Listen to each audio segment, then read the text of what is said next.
배우의 꿈과 생계 사이에서 저는 어떻게 중심을 잡아야 할까요?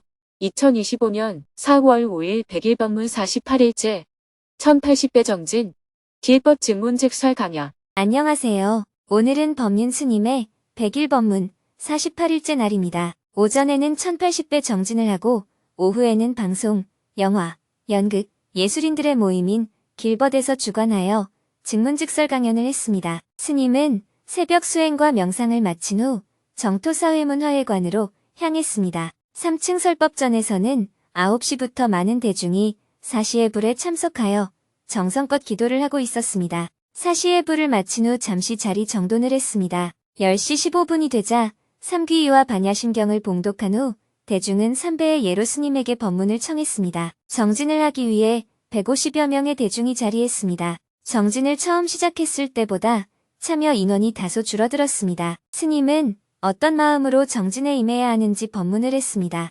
1080배 정진을 시작하고 나서 7번째 정진을 하는 날입니다. 처음에는 참여 인원이 많았고 공간이 너무 빽빽해서 정진을 할 때 쾌적하지가 않았습니다. 그런데 참여 인원이 점점 줄어들면서 지금은 공간에 여유가 생겨서 정진하기 딱 좋은 상태가 되었습니다. 정진은 꾸준히 해야 비로소 정진한다라고 할 수 있습니다. 100일 정진을 시작했으면 100일 동안 빠지지 않고 꾸준히 해야 합니다. 이번 1080배 용맹 정진은 100일 동안 15번 진행이 되는데 매주 빠지지 않고 꾸준히 참여하는 것이 매우 중요합니다. 그런데 사람들의 마음은 반짝하고 말죠. 두세 번 하다 그만두고 다시 시작했다가 또 그만두는 식으로 정진이 불규칙해지기 쉽습니다. 물론 불규칙하게라도 하는 것이 안 하는 것보단 낫습니다. 그러나 정진을 할 때는 규칙적으로 하는 것이 가장 중요합니다. 꾸준히 정진을 했을 때 얻는 이익. 절을 하는 정진만 용맹 정진이 아닙니다. 일주일간 잠을 자지 않고 참선하는 것도 용맹 정진이라고 해요. 이러한 용맹 정진이 주는 공덕이 무엇일까요? 첫째, 자신감이 생깁니다. 왜 자신감이 생길까요? 어려움을 이겨냈다는 성취감이 들기 때문입니다. 자신감이 있으면 어려움이 닥쳐도 물러나거나 두려워하는 일이 적어집니다. 왜냐하면 어려움을 극복했던 경험이 쌓였기 때문입니다. 1080배 정진을 하다 보면 한 700배쯤에서 딱 그만두고 집에 가고 싶어집니다. 3000배를 매일 하다 보면 2000배쯤에서 죽어도 못하겠다는 생각이 듭니다. 그런데 그것을 극복하고 나면 자기 자신에 대한 믿음이 생겨요. 즉, 자신을 신뢰하게 됩니다. 반대로 절을 하다가 그만두는 경험을 몇 번 반복하면 자기 자신을 못 믿게 됩니다. 나는 해봐야 안 돼 하는 식으로 자꾸 물러나는 마음이 드는 것입니다. 그러나 포기하지 않고 힘든 정진을 꾸준히 해나가면 자신감이 생기고 두려움이 없어집니다. 이것이 정진을 하는 가장 큰 공덕입니다. 둘째, 몸이 건강해집니다. 절을 너무 많이 해서 무릎이 상했다고 표현하는 사람이 있는데 그렇지 않습니다. 실제로는 욕심을 내서 절을 빨리 하다가 무릎이 상하는 경우입니다. 시간에 쫓겨서 무리하게 하지만 않는다면 절은 건강에 매우 좋습니다. 제가 대중과 함께 사찰 순례를 하면서 설악산이나 오대산 같은 높은 산에 올라보면 절을 하는 사람과 절을 하지 않는 사람을 금방 구분할 수 있습니다. 매일 절을 하는 사람은 조금 힘들더라도 대부분 무리 없이 산에 올라갑니다. 그런데 경주 남산만 올라가도 힘들다고 하는 사람이 있어요. 그럴 때 제가 108배를 안 하죠? 하고 물어보면 딱 맞습니다. 특별히 병이 있거나 다리를 다친 게 아니라면 매일 108배만 해도 해발 1000m 정도의 산을 오르는 데는 문제가 없습니다. 육체가 건강해야 정신이 맑아집니다. 몸이 자꾸 아프면 육체에 끄달리게 되고 아플까봐 겁이 나면서 두려움이 생깁니다. 육체가 편치 않으면 정진에 큰 장애가 됩니다. 반대로 절하는 대신 참선만 하겠다고 오래 앉아 있다 보면 오히려 건강을 해칠 수가 있습니다. 오래 앉아 있는 것이 절하는 것보다 무릎에 더 안 좋습니다. 또 치질에 걸리기도 쉽습니다. 셋째, 집중력이 생깁니다. 처음 절을 할 때는 온갖 생각과 망상을 피워가며 몸만 올라갔다 내려갔다 합니다. 그러다 점점 몸이 힘들어지면 번뇌가 일어나도 생각이 한쪽으로 집중이 됩니다. 미워하는 사람에게 집중이 되든 적어도 산만하지는 않게 됩니다. 그러다가 너무 힘들면 만사가 귀찮아져서 미워하는 마음조차 잊고 절만하게 됩니다. 보통 어떤 생각이 들면 그 생각을 따라가서 화도 내고 미워하기도 하는데 절을 할 때는 절하는 것 자체가 힘들다 보니 그러한 번뇌도 오래 붙들고 있기 어렵습니다. 명상을 할 때 감정에 너무 끄달려서 감정이 폭발하는 경우가 있는데 절을 할 때는 절 자체가 힘들기 때문에 감정에 끌려갔다가도 되돌아오는 특징이 있습니다. 산만한 마음을 진정시키는 수행법이 호흡에 집중하는 수식관입니다. 그런데 산만한 사람은 호흡에 집중하기가 쉽지 않습니다. 그래서 산만한 사람은 명상보다는 절을 하는 것이 더 낫습니다. 심리가 불안하거나 정신이 분열되는 사람 혹은 우울증이 있는 사람일수록 명상보다는 절이 수행에 도움이 됩니다. 또한 하체가 건강하면 정신질환도 덜 생깁니다. 하체가 약한 사람은 대부분 정신도 산만해지기 쉽습니다. 그래서 절을 많이 하는 게 좋습니다. 많이 걷고 육체 노동을 하라는 것도 그런 이유 때문입니다. 물론 절을 한다고 해서 곧바로 깨닫는 것은 아닙니다. 절을 하는 것은 수행의 기초 체력을 형성하는 것이라고 볼 수 있습니다. 넷째, 절을 많이 하면 믿음이 좀 더 깊어지는 특징이 있습니다. 티베트에서는 절을 할 때도 온몸을 바치는 오체투지를 합니다. 많은 사람들이 주력을 하고 긴 경전도 통째로 외웁니다. 이런 부분들이 믿음의 힘을 키워주기 때문에 티베트나 부탄 사람들은 신앙심이 굉장히 깊습니다. 다소 종교적으로 보이기도 하지만 비교적 재물을 덜 밝히고 신앙심과 믿음을 매우 중요시하는 모습을 볼 수 있습니다. 제법이 공한 이치라든가 무상이나 무아와 같은 불법의 깊은 뜻은 차치한다 하더라도 그 믿음 자체는 더 깊다고 표현할 수 있습니다. 반대로 머리로만 불법을 아는 경우는 신앙심이 제일 낮습니다. 심지어 기복 신앙보다도 믿음의 수준이 낮습니다. 종교를 탄압하면 제일 먼저 없어지는 것도 머리로만 아는 지식적인 종교입니다. 기복 신앙은 숨어서라도 복을 빌며 끝까지 살아남습니다. 중국에서도 공산주의가 들어오면서 종교가 대부분 해체됐는데 밀교는 여전히 남아 있습니다. 사람들이 집 곳곳에 주문을 그려놓고 언제 어디서든 외우다 보니 문화로 정착했습니다. 이것이 지혜로운 방식이냐 하는 문제는 별개지만 종교를 지키는 것이 자기 문화와 전통을 지키는 일이 되어버린 것입니다. 이렇듯 어느 정도 믿음이 있어야 꾸준히 수행해 나갈 수 있습니다. 책만 읽고 머리로 아는 수준으로는 꾸준히 해나갈 수 없습니다. 사람들이 종종 부처님은 108배 절을 했습니까? 이런 질문을 합니다. 부처님은 절을 했다는 기록이 없는데 왜 불교에서는 절을 하도록 하느냐는 것이죠. 그러나 불교가 오랜 세월을 거쳐 전해 내려오면서 정진의 밑바탕에는 체력과 믿음이 있어야 그 가르침이 오래도록 전해질 수 있다는 사실을 알게 된 것입니다. 그렇지 않으면 처음에 열심히 하다가도 금방 관두게 됩니다. 절을 많이 한다고 해서 복을 받는 것은 아닙니다. 그러나 절을 많이 하면 무엇이든 이겨내는 힘을 갖게 됩니다. 이것이 정진의 공덕이라고 말씀드릴 수 있습니다. 물론 단점도 있습니다. 태국이나 미얀마처럼 명상을 많이 하는 수행자들은 대체로 차분합니다. 성질이 덜 급하고 서두르지도 않아요. 반면 절을 하는 문화권에 있는 수행자들은 힘을 얻는 대신에 편안함이 적습니다. 절을 할 때도 욕심내서 하기 때문에 급한 성질이 잘 고쳐지지 않아요. 명상하는 사람들은 동작이 느리고 화나 짜증을 덜 내는 편입니다. 왜냐하면 명상은 평정심을 가장 중요하게 여기기 때문입니다. 그런데 실제로 같이 지내보면 그들은 너무 힘이 없어서 때로는 게을러 보이기도 합니다. 추진력이나 박력도 부족한 편이에요. 한국 불교와 테라바타 불교의 차이도 여기서 비롯됩니다. 한국 불교는 선의 가르침을 계승했는데 힘이 있지만 성질도 급하고 화도 내고 제자가 수행을 제대로 안 하면 스승이 때리기도 하는 문화가 있습니다. 심지어 전쟁에 나가기도 했습니다. 중국 불교에서는 소림권법 같은 무술을 가르치기도 합니다. 하지만 이런 것은 부처님의 가르침에는 완전히 어긋납니다. 물론 부처님도 육명고행을 통해 엄청난 힘을 지니셨고 경전에는 마왕과도 싸움으로 표현되는 장면도 나옵니다. 물론 나중에 중도를 깨닫고 방법을 바꾸셨지만요. 어쨌든 그런 경험 덕분에 부처님은 겁이 없었습니다.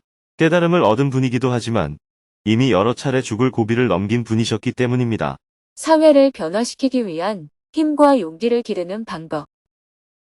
너무 안일하게 공부하면 막상 어려움이 닥쳤을 때 그동안 공부한 것이 온데간데 없이 사라집니다. 책을 보고 한 공부가 제일 빨리 사라져요. 반대하고 비난하는 사람들과 부딪히면서 공부해야 제대로 연습이 됩니다. 운전도 마찬가지입니다. 끼어드는 차, 급정거하는 차를 다 겪어봐야 운전을 잘하게 돼요. 그래서 혼자서 조용히 수행만 하는 고승 중에는 현장에서의 경험이 없는 분도 있습니다. 까마귀 노는 곳에 백로야 가지 마라 하며 세상을 떠나서 조용히 지내면 남을 해치지 않는 장점은 있지만 실제로 사회에 문제가 발생했을 때 능동적으로 대응해 나가는 힘이 약할 수 있습니다. 그래서 명상만 하게 되면 사회 문제를 해결하는 힘이 부족해진다는 단점이 있습니다. 그래서 고요함과 힘 두 가지를 잘 배합하는 게 좋습니다. 마음의 평정심을 유지하면서 경전도 공부하고 선정도 닦아야 합니다. 동시에 절을 통해 기본적인 체력과 힘도 길러야 해요. 현대인은 운동량이 부족하기 때문에 절은 필수입니다. 절을 통해 체력을 보강하고 힘을 기르면 머리로만 복잡하게 생각하거나 사변적으로 빠지는 경향을 줄일 수 있습니다. 기본적으로 매일 최소 108배를 하고 주말에는 500배 정도를 하는 것이 좋습니다. 그렇게 하면 체력도 보강이 되고 약간의 힘도 길러집니다. 정토에는 다양한 사회 실천 활동을 하고 있기 때문에 어떤 일을 하려면 겁 없이 나서야 합니다. 농사를 짓든 길거리에서 홍보물을 나누어 주든 모금을 하든 이 모든 활동에는 힘과 용기가 필요해요. 앞으로 다양한 사회 문제를 해결하기 위해 나서려면 남과 부딪히는 것도 감수해야 합니다. 명상만 하고 복만 빌면 정작 그런 일을 마주했을 때 겁이 나서 행동을 못하게 돼요. 혼자 수행은 잘해도 사람들 앞에 나서서 말 한마디 못합니다. 수행자는 밖에 나가서 잘난 체해서는 안 되지만 그렇다고 자신의 생각조차 말하지 못해서는 안 됩니다. 자신의 의사를 뚜렷이 밝히고 어떤 어려움이 있으면 함께 극복해 나갈 줄 알아야 이 사회에 부처님의 법을 전파해 나갈 수 있습니다. 물론 힘을 너무 중시해서도 안 됩니다. 부처님께서도 신통력은 못 쓰게 하셨어요. 세상은 돈의 힘, 권력의 힘, 폭력의 힘을 숭상하지만 불교는 비폭력을 추구합니다. 주먹만이 폭력이 아니라 재물이나 권력을 부당하게 사용하는 것도 폭력입니다. 그래서 우리는 함께 정진하며 어려움을 극복하는 경험을 해보는 것이 매우 필요합니다. 이런 관점을 갖고 지금부터 정진을 해보겠습니다. 이어서 1080배 정진을 시작했습니다. 관세음보살 관세음보살 관세음보살 관세음보살. 목탁 소리에 맞춰 모두가 우렁차게 연부를 하며 절을 했습니다. 염주가 한 알씩 돌아갈 때마다 이마에 땀이 송골송골 맺혔습니다. 쉼없이 목탁 소리가 울려 퍼지는 가운데 1080배를 다하는 데에 3시간이 걸렸습니다. 온몸이 땀에 젖은 채 사홍서원을 하며 정진을 마쳤습니다. 성불하십시오. 점심 식사 후에는 지속 가능한 정수기를 개발하신 분이 스님을 찾아와 식수가 깨끗하지 못한 지역에 공급할 정수기에 대해 설명을 해주었습니다. 정수기는 박진아 JTS 대표가 미얀마 지진 피해 현장에 가지고 갔습니다. 보통은 정기적으로 필터를 교환하고 폐기해야 하는데 이 정수기는 두 필터를 교대로 바꿔가면서 무한대로 쓸 수 있어서 새 필터가 필요 없는 친환경 시스템이었습니다. 일정 시간이 지나면 사용한 필터를 일정 농도의 소금물에 1시간 정도 담갔다 다시 쓸 수 있고 또 다른 필터는 내용물을 뜨거운 프라이팬에 태워서 다시 쓸 수 있었습니다. 오늘은 방송, 영화, 연극, 예술인들의 모임인 길벗에서 법륜 스님 초청 강연을 하는 날입니다. 오후 1시부터 연기자들이 속속 도착했습니다. 강연에 앞서 차담을 나누었습니다. 스님은 먼저 노희경 작가와 반갑게 인사를 나누었습니다. 반갑습니다. 잘 지냈어요? 작품은 초고를 다 썼습니다. 지금은 제작팀이 드라마 촬영을 한창 진행 중입니다. 배우들은 각자 자신이 출연한 드라마와 영화를 소개한 후 스님에게 인사를 했습니다. 스님은 요즘 영화 드라마 업계의 현황이 어떠한지 질문했습니다. 작년에 듣기로는 영화와 드라마 제작 편수가 점점 줄어들고 있어서 업계가 많이 어려워졌다고 들었는데 올해는 어떻습니까? 배우들과 제작사 관계자들은 이구동성으로 계속 어려워지고 있다고 대답했습니다. 작품 수가 점점 줄어들고 있는 현상은 계속 진행 중입니다. 지금은 넷플릭스 시장이 포화 상태입니다. 그로 인해 관계자들이 지금은 일거리가 없어서 갈 데가 없는 거죠. HBO가 한국에 진출한다는 소식도 있는데 중국 시장이 열려야 출구가 생긴다는 얘기가 나올 정도입니다. 캐스팅이 되지 않더라도 오디션을 많이 보거나 기회라도 주어져야 하는데 그런 기회 자체가 많이 줄어들다 보니까 다들 힘들어하는 상황입니다. 배우들도 출연 기회가 없어지고 제작하는 스태프들도 일거리가 없어지고요. 오징어 게임에 출연한 배우분이 함께 자리에서 스님은 오징어 게임을 잠깐 본 기억을 이야기했습니다. 제가 어릴 때는 놀이를 하다가 규칙을 어기면 너 죽었어. 이렇게 말했거든요. 그런데 오징어 게임을 보니까 진짜로 사람을 죽여버리더라고요. 대화를 나누다 보니 어느덧 강연을 시작할 시간이 되었습니다. 스님은 배우들과 함께 지하 대강당으로 이동했습니다. 240여 명이 자리를 메운 가운데 사회를 맡은 배우 임세미님이 오늘 강연회의 취지를 소개했습니다. 걱정 없이 행복하게 사는 길은 없을까요? 여러분은 하루에 몇 번의 걱정을 하시나요? 글이 안 써져서 걱정하고 시청률이 안 나와서 걱정하고 이대로 절필할까봐 걱정하는 작가분들이 계시죠? 연기를 망칠까 걱정하고 감독님 눈치 보며 캐스팅 안 될까봐 걱정하고 이러다가 연기를 접어야 하나 걱정하는 배우분들도 계시죠? 스케줄을 놓칠까봐 걱정하고 사람 관계 속에서 걱정하고 스트레스 받다가 결국 일을 그만두어야 하나 걱정하는 스태프분들도 계시죠? 걱정을 해서 걱정이 없어지면 걱정이 없겠네 하는 말도 있죠. 정말 걱정 없이 행복하게 사는 길은 없을까요? 오늘 법륜 스님 강연에서 그 길을 찾아보면 좋겠습니다. 이어서 길벗 대표를 맡고 있는 노희경 작가가 인사말을 했습니다. 저는 길벗 대표로 있는 노희경입니다. 제가 길벗을 만들고 나서 초창기에 스님의 법문을 듣고 크게 깨우침을 얻은 기억이 납니다. 스님께서 물었습니다. 1000년 동안 빛이 들어오지 않는 동굴이 있다. 1년도 아니고 100년도 아니고 무려 1000년이다. 그 어둠을 없애려면 어떻게 해야 하느냐? 저는 정말 답답하겠다. 그렇게 오래된 어둠을 어떻게 없앨까 하는 생각이 들었습니다. 그런데 스님께서는 촛불 하나를 켜면 된다. 그러면 1000년의 어둠이 한순간에 사라진다고 하셨습니다. 저는 그 말에 충격을 받았어요. 저는 어둠이 사라지려면 긴 시간이 필요하다고 생각했거든요. 촛불도 후 불면 한순간에 꺼지지 않나요 하는 부정적인 생각이 들었지만 스님께서는 다시 촛불을 밝히면 된다고 하셨습니다.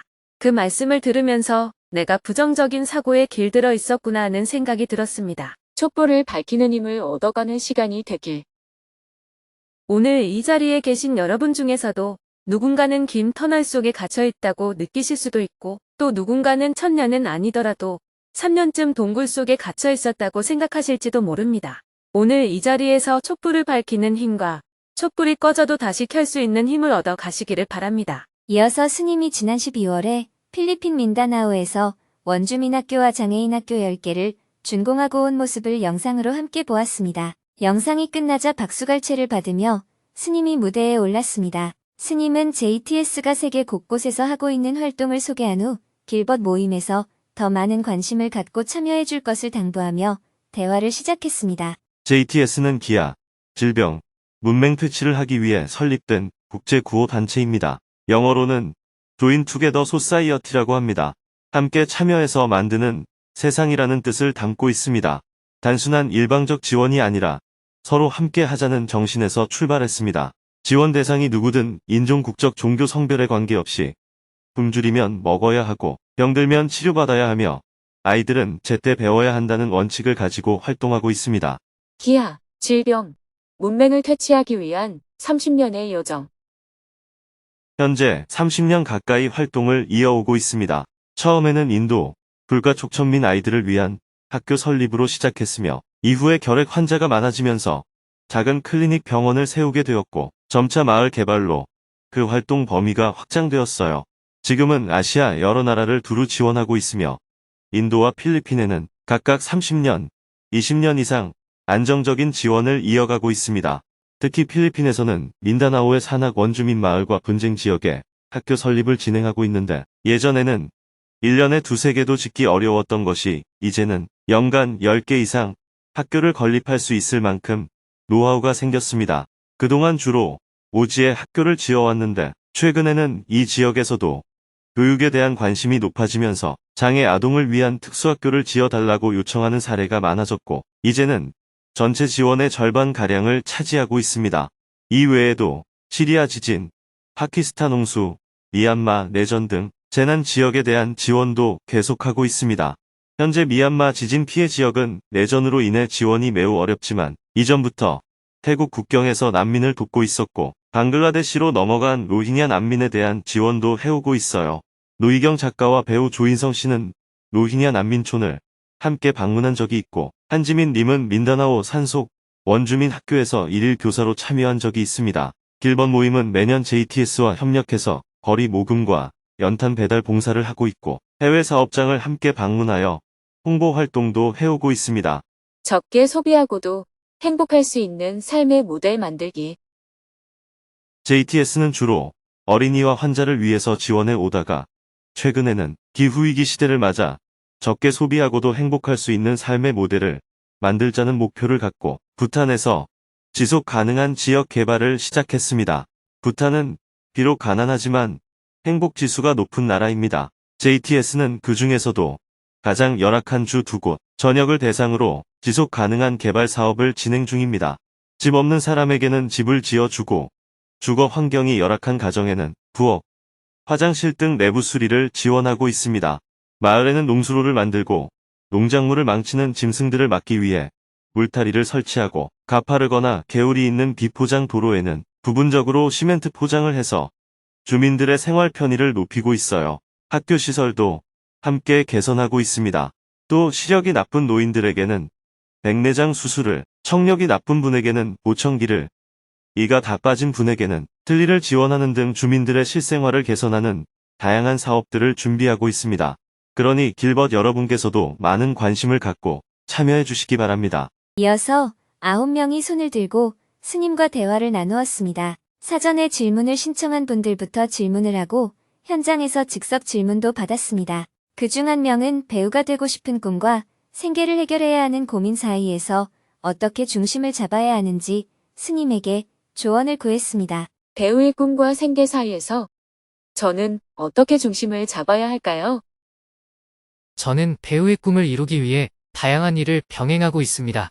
하지만 그 과정에서 합리화, 괴리감, 회피 같은 감정을 느끼며 마음의 중심을 잡기가 어렵습니다.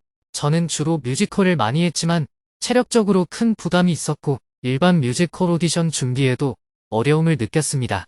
그래서 현재는 호텔 리셉션에서 일하면서 안정적인 수입을 얻고 있고 그 덕분에 배우 활동을 지속하고 있습니다.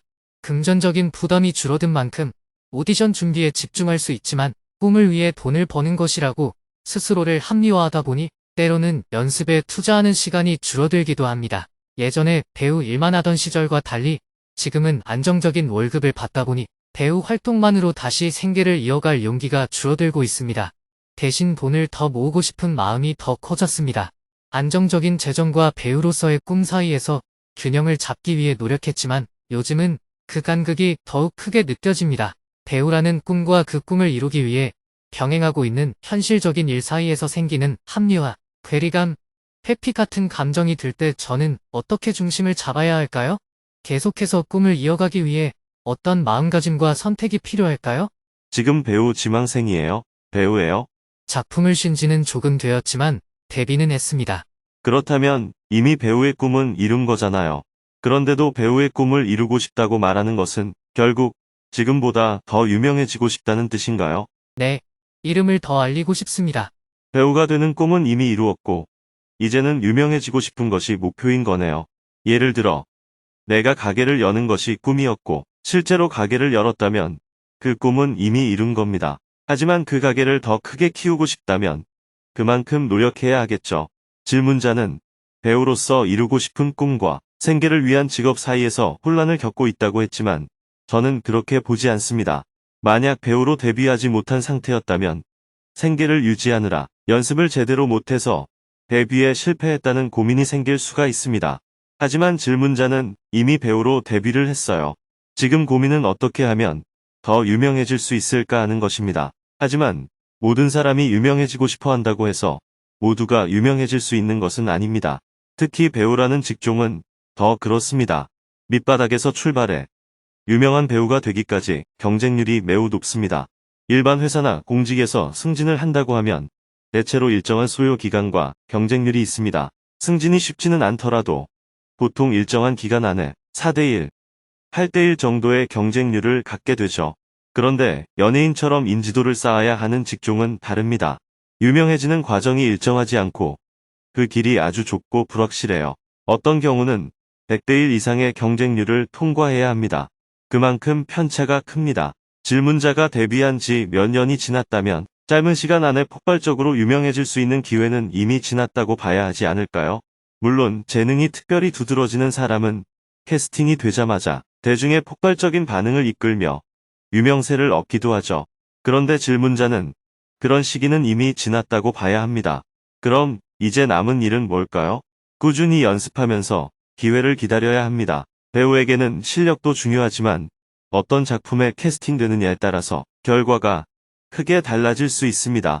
흥행하는 영화의 조연으로 출연해 연기를 하다가 눈에 띄면 그 반응으로 인해 유명해질 수도 있습니다. 그런데 그건 노력만 한다고 되는 것이 아니라 어디까지나 기회가 와야 가능한 일입니다. 그 기회는 내 손을 떠난 영역이기 때문에 나는 그 순간을 대비해서 꾸준히 연습을 해 나가야 합니다. 만약 유명해지는 것을 목표로 한다면 생계와 관련된 일은 전혀 하지 않을 각오가 되어 있는지 스스로 돌아볼 필요가 있습니다. 그렇게 하기에는 질문자가 안정된 생활을 더 선호하는 것 같거든요. 질문자가 선택할 수 있는 길은 두 가지입니다.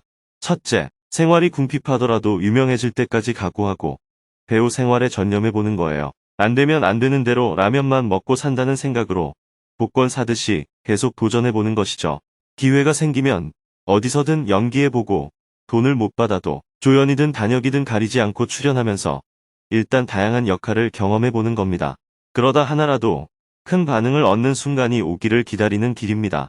둘째, 연기를 주업이 아닌 부업으로 삼아서 해보는 거예요. 질문자는 일단 배우가 되는 꿈은 이루었다고 봐야 합니다.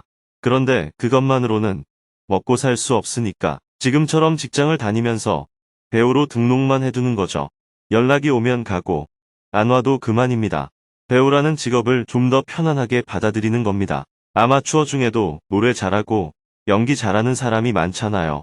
그런 식으로 질문자도 생계를 위한 본업은 가지고 연기는 파트타임으로 해보는 것도 하나의 방법입니다. 인생은 언제 어떻게 될지 아무도 모릅니다. 언젠가 좋은 기회가 와서 배우가 다시 주업이 될 수도 있습니다. 생계를 위한 일을 한다고 해서 배우를 포기하는 것이 아닙니다. 회사에 다니거나 일용직 노동을 하거나 청소 같은 일을 해보는 경험도 배우를 하는데 모두 도움이 됩니다. 작가에게는 그런 경험이 글 쓰는 소재가 되듯이 배우에게도 나중에 그런 배역을 맡게 되었을 때 미리 체험해보는 연습이 되는 겁니다. 다양한 직업을 직접 경험해보면서 이건 연기 연습이다. 이렇게 생각하고 살아보는 거죠. 농촌에 가서 농사일도 해보고 손에 잡히는 일은 뭐든 해보면서 연기 연습을 하는 겁니다. 그래도 내가 배우인데 이렇게 먹고 사는 일에만 전념해도 되나 하는 생각보다는 오히려 이건 실제로 이런 배역을 맡았을 때를 대비한 연습이다 하고 받아들이는 거예요. 어차피 방에서 혼자 연기 연습을 하는 것보다 실제 경험이 훨씬 더 연기 실력을 키우는 데 도움이 되지 않을까요? 저는 고등학교에 다니다가 그만두고 나서 학교 공부를 더 이상 하지 않았습니다. 그래도 대화를 나눠보면 아주 무식하진 않잖아요. 그 이유는 제가 실제로 필요한 공부를 하기 때문입니다. 어디서 써먹을지도 모를 공부가 아니라 당장 요긴한 공부를 하기 때문에 실전에 매우 강한 겁니다. 스스로 필요해서 하는 공부는 대부분 기억에 오래 남습니다. 반면에 실제로는 별로 필요하지 않다고 느끼는 공부는 100개를 외워도 기억에 거의 남지 않아요. 여러분이 학교에서 한 시험 공부는 일회용이나 다름없습니다. 시험을 잘 치는 것이 목표이기 때문에 시험이 끝나면 쓰레기통에 들어가 버리듯 다 잊어버립니다. 그래서 제가 대학교를 졸업한 사람들에게 과학이나 역사에 대해 물어봐도 잘 아는 사람이 없습니다. 가끔은 어떻게 대학을 나왔니 하고 묻기도 해요. 그러면 사람들은 스님, 그렇게 오래전에 배운 것을 어떻게 알아요 하고 대꾸하죠. 중고등학교 수준의 질문인데도 대부분 기억하지 못하는 이유는 그 공부가 실제의 삶과 연결되지 않았기 때문입니다. 저는 시험을 잘 치르기 위한 공부를 하지 않았습니다. 항상 현장에서 꼭 필요한 공부를 하기 때문에 스스로 연구도 많이 합니다. 그래서 기억에 오래 남는 것입니다. 연기도 마찬가지입니다. 꼭 무대에서만 연기해야 연기 연습이 되는 게 아닙니다. 생활하는 자체가 연기 연습이다 하는 관점을 가져보세요. 청소도 직접 해보고 뭐든지 직접 해보는 겁니다. 그러면 연기 연습도 되고 돈도 생기니 좋은 일이잖아요. 배우로서 더 유명해지는 것을 나의 꿈이라고 생각하지 마세요. 만약 제가 배우라면 세상에 있는 온갖 직업을 배우가 된 것처럼 대하며 해볼 것 같습니다. 모두 연기 연습이라고 생각하는 겁니다. 그러면 배우로서 유명해져야 한다는 부담감도 줄어들고 내 생활도 가벼워집니다. 대박만 쫓지 말고 내 삶이 곧 배우이고 동시에 직업도 된다는 관점을 가져보면 어떨까요? 네. 좋은 말씀 감사합니다. 계속해서 질문이 이어졌습니다. 오늘은 배우들의 질문이 많았습니다. 다양한 고민에 대해 대화를 나누다 보니 2시간이 금방 지나갔습니다. 참석자들의 마음도 밝고 가벼워졌습니다. 큰 박수와 함께 강연을 마쳤습니다. 추첨을 통해 몇몇 분들에게는 스님의 친필 사인이 들어간 책을 선물했습니다. 한 분 한 분 호명이 될 때마다 모두 환호를 하며 앞으로 나와 선물을 받았습니다. 스님과 노희경 작가는 무대 앞에 서서 강연장 밖으로 나가는 참가자 한 명 한 명에게 합장을 하며 감사 인사를 했습니다. 와주셔서 감사합니다. 행복하세요.